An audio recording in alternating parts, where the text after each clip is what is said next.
Now at 10, how to safely dispose of your fireworks after setting them off.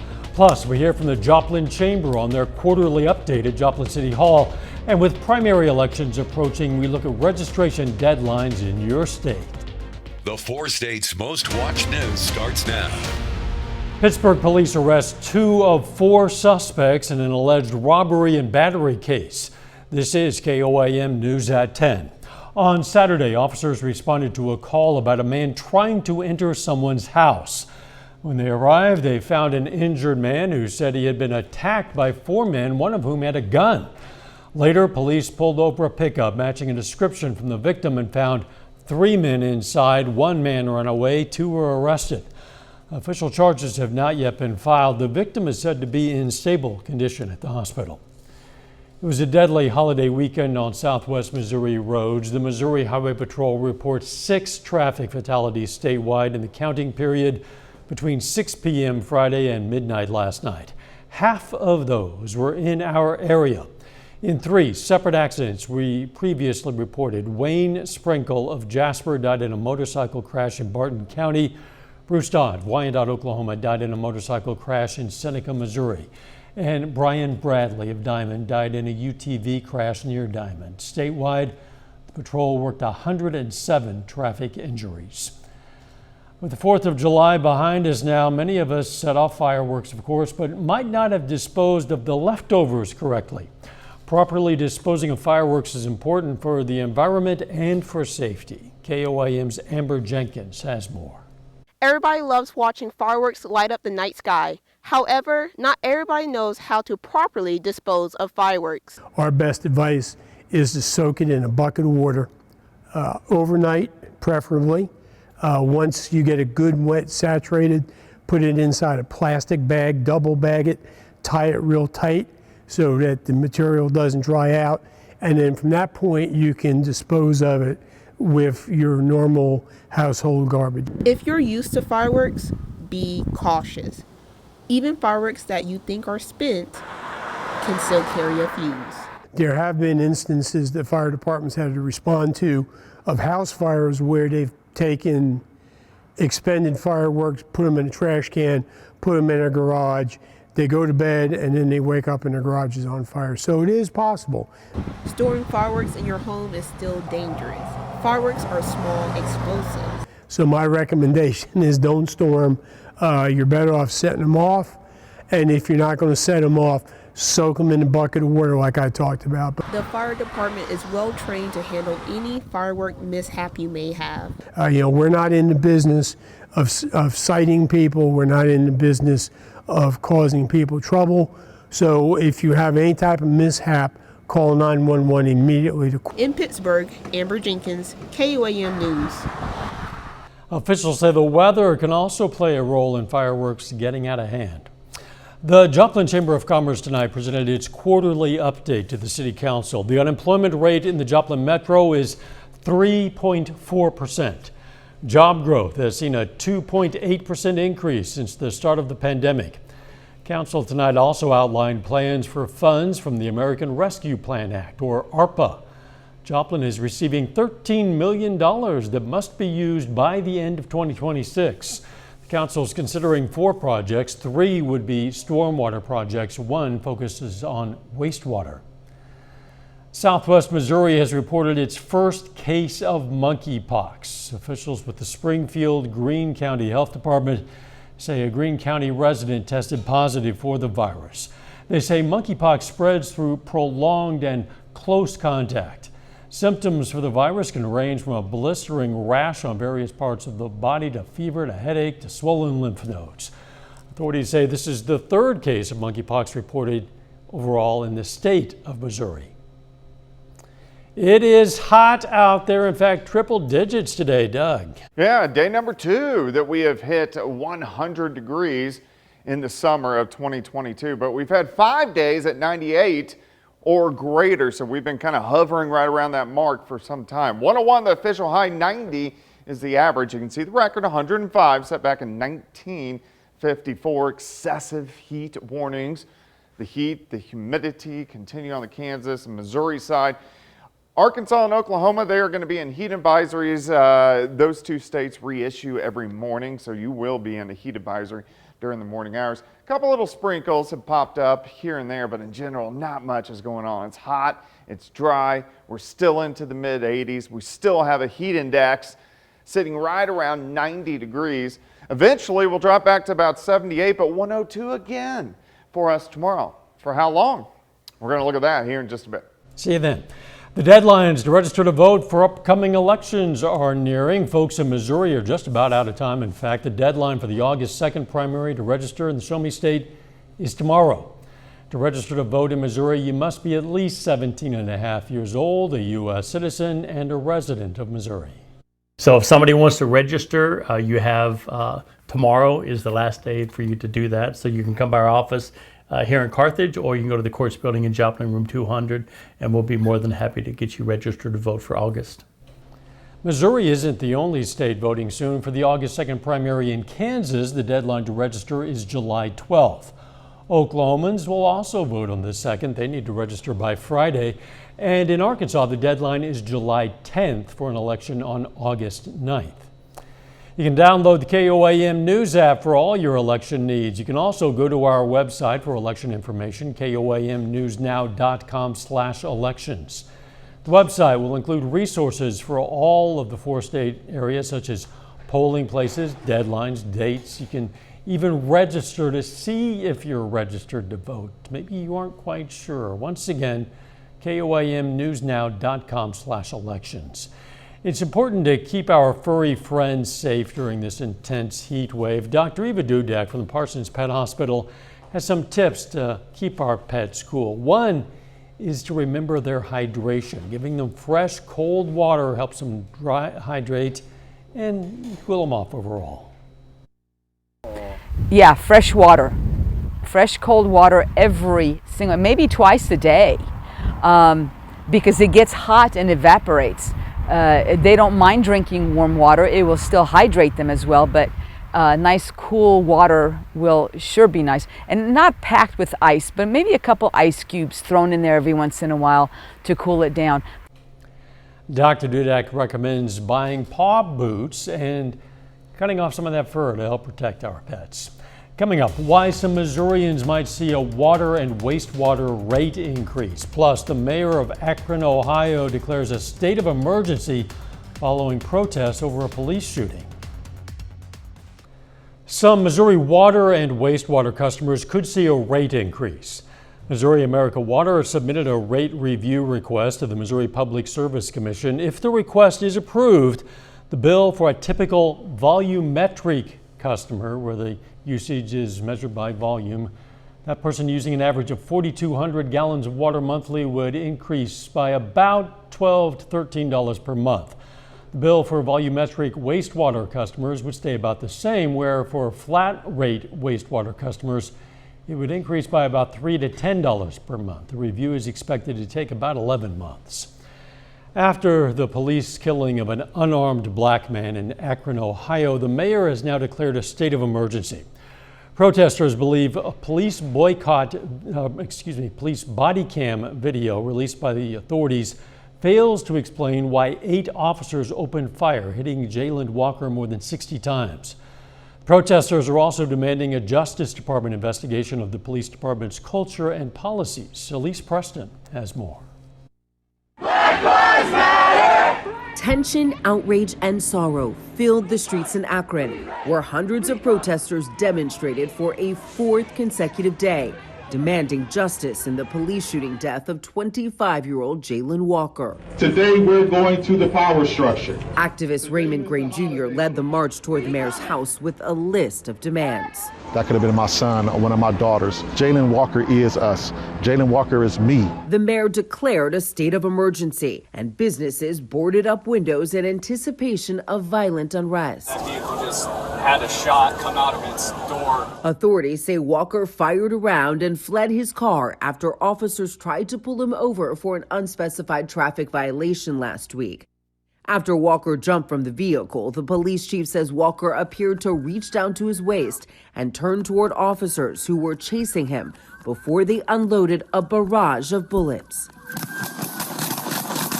clearly they thought that this was an individual who had access to a weapon. Keith Taylor, a New York Police Department veteran, says it appears officers follow their training, but new protocols might be necessary. To the extent to which policies can be developed that will lessen the number of officers that are simultaneously utilizing lethal force, I think that would be better for all involved. Walker sustained more than 60 wounds and was unarmed when he was killed. Police say a gun was later recovered from his car. Are you angry? Are you hurt? How are you feeling? I'm angry, I'm pissed off, I'm disgusted. I want a new mayor. I want new leadership in this city. It's unclear when or if additional body camera footage will be released. Meanwhile, that downtown overnight curfew will remain in effect until further notice. Elise Preston, CBS News, Akron, Ohio. First-degree murder charges have been filed against Robert Bobby Crimo III, the accused gunman in Monday's deadly mass shooting at the July 4th parade in Highland Park, Illinois. Authorities said Crimo is charged with 7 counts of first-degree murder, one for each of the 7 people killed in what police described as a premeditated and calculated attack. This comes as police confirmed a 7th victim has died from that shooting. The coronavirus was the leading cause of death for people between the ages of 45 and 54 last year. That's according to a new study published in JAMA Internal Medicine. Researchers looked at death certificates from the CDC. They also found for 2020 and 2021, COVID-19 was the 3rd leading cause of death overall. Cancer and heart disease were the top 2 causes of deaths overall the past 2 years. A little bit later, how Silver Dollar City officials are helping visitors fight the summer heat. Plus, the heat sticks around as we go through the work week. We're going to take a look at that coming up.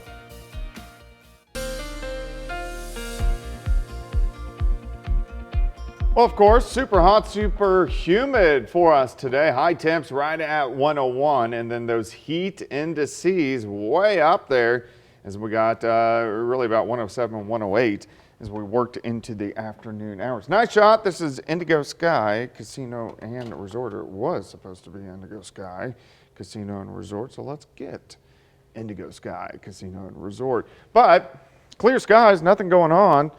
And it looks like as we go through the rest of the overnight hours, most of us are going to continue to have pretty much clear skies. Excessive heat warnings continue. Missouri, Kansas, heat advisories. Oklahoma and parts of Arkansas will pop up again early tomorrow morning. But look at the temps over the past couple days. Near 100 yesterday, 101 for us today. Our temps are still sitting mid-80s. All right, now our humidity is up there. Dew points measure how much humidity is in the atmosphere. When they get into the 70s, we're up there in that muggy to soupy range. That's where we're going to sit as we go through the next few days. In fact, still heat indices right around 90 degrees. Right now, 86, south at 6, humidity at 61%. Not a whole bunch going on. We have pretty much clear skies.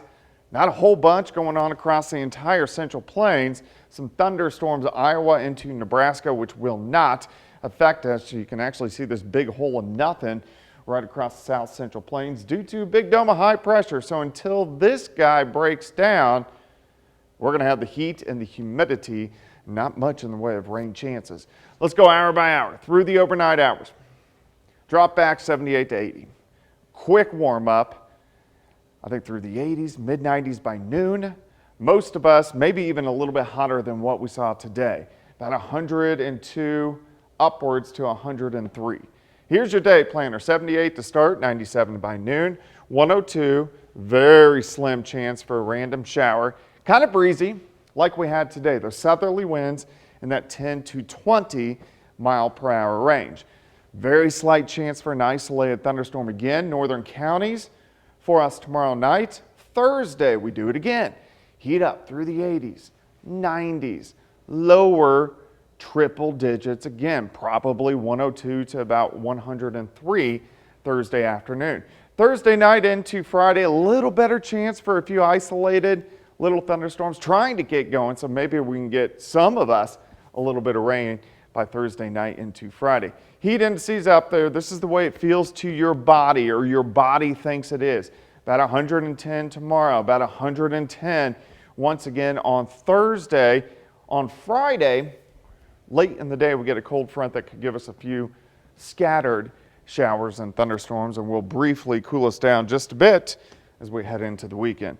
Alert days tomorrow, Thursday, Friday, 102, 103, 103. 93 Saturday, which is better. Back into the triple digits Sunday and Monday. 98 Tuesday.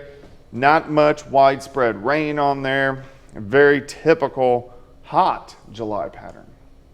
And dry for the most part. Maybe those scattered showers will help some places. It's been about a month since we've had a widespread rain. Ooh, thanks, Doug. Hey, don't forget you can be the first to know about the day's weather with the KOAM Skywatch weather app. Get severe weather updates sent straight to your phone. Doesn't cost anything. Find it in the Apple App Store, the Google Play Store, the KOAM Skywatch weather app. There's possibly no better way to spend the summer days than playing with some bubbles. What could beat that? Joplin Public Library hosted their summertime play date today. Children from 2 to 5 years old played outside for some hands-on learning. The program featured activities using water, sand, and chalk. Children also saw the newest story walk book, Baby Beluga.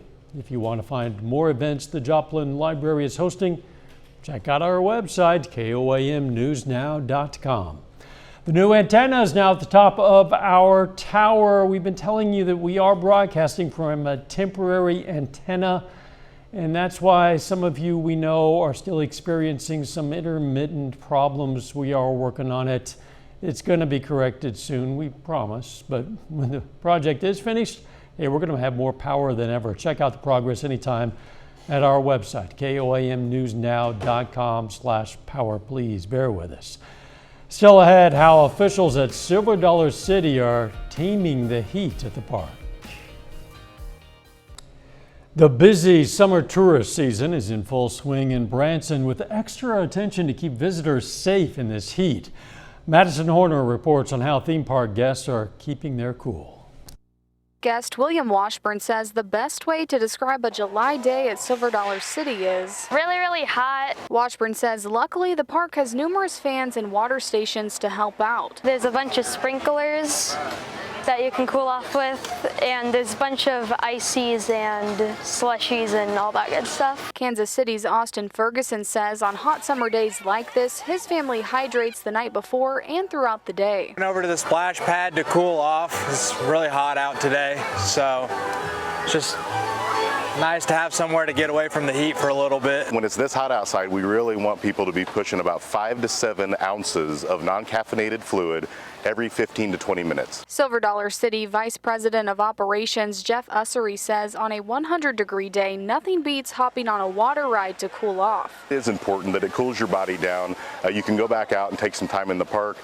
Maybe if you do that and find some air conditioning, you get real cool real quick. Staff safety is equally as important. That's why each ride has fans for employees, and they work split shifts to allow for more breaks. We also have water jugs at every ride and multiple of them on bigger rides so that they can always be filling up their water. Today my boss came around with these neck things that you soak in cold water and then keep around your neck. It makes you feel like a new person because it's really hot. We always want to make sure that we are the ones that are going out and showing to them that we want them to stay cool, because if we set that great example, then we're hoping that they take that seriously throughout the day. Ussery says the park also has a fully staffed first aid department ready to assist with any medical emergencies. A final check of that hot forecast is next. Take time now to honor a local veteran. George Powers served in the U.S. Army during the Vietnam War. His hometown, Pittsburgh, and we're proud to salute Captain George Powers, a four-state hero. Today, President Biden awarded 4 men who fought in the Vietnam War our nation's highest honor for military service. One of the recipients is the former Chief Justice of Cherokee Nation, as well as the first Native American to receive the honor. The President praised their heroism on the battlefield now more than 50 years later, saying time has not diminished their bravery. Deborah Alfarone has more from the White House. At the White House, President Biden gave the Medal of Honor to 4 Vietnam War-era soldiers who went beyond the call of duty. Today, we're setting the record straight. We're upgrading the awards of 4 soldiers who perform acts of incredible heroism Staff Sergeant Edward Kanashiro's son, John, received the award on his behalf. Kanashiro was shot and killed in battle 4 months after bravely repelling an attack on his unit in 1966. I know that no award can ever make up for the loss of your father, but I hope today that you take some pride and comfort in knowing his valor is finally receiving the full recognition it has always deserved. From 1968 through 1972, Specialist 5 Dwight Birdwell, Specialist 5 Dennis Fujii, and Major John Duffy all put themselves in harm's way to repel enemy attacks on their units, rejecting medical treatment for their injuries while allowing other wounded troops to flee to safety. During the ceremony, President Biden gave a nod to the federal government's efforts to review the service of Asian Americans, Native Americans, and Pacific Islanders, noting the diverse backgrounds of Tuesday's honorees. For those who give their best for our country, we'll always, always give our best to you. Since taking office, President Biden has also awarded the Medal of Honor to 4 other service members. Deborah Alfarone, CBS News, the White House. Today's ceremony comes just days after the death of Herschel Woody Williams, who was the last surviving Medal of Honor recipient for his service in World War II. He'll lie in honor in the U.S. Capitol later this week. It has been hot out there for more than a couple of days, and it's going to remain hot out there for more than a couple more. It is triple-digit heat for the rest of the week. Hair cooler on Saturday, and then back into the triple digits by Sunday. A few random, isolated little thunderstorms over the next few days, so hopefully those are a little more hit rather than miss. But that's unlikely. Yeah. 10-20% chance means mostly miss. Thanks for joining us. Morning show starts at 5 a.m. Let's make it a great tomorrow.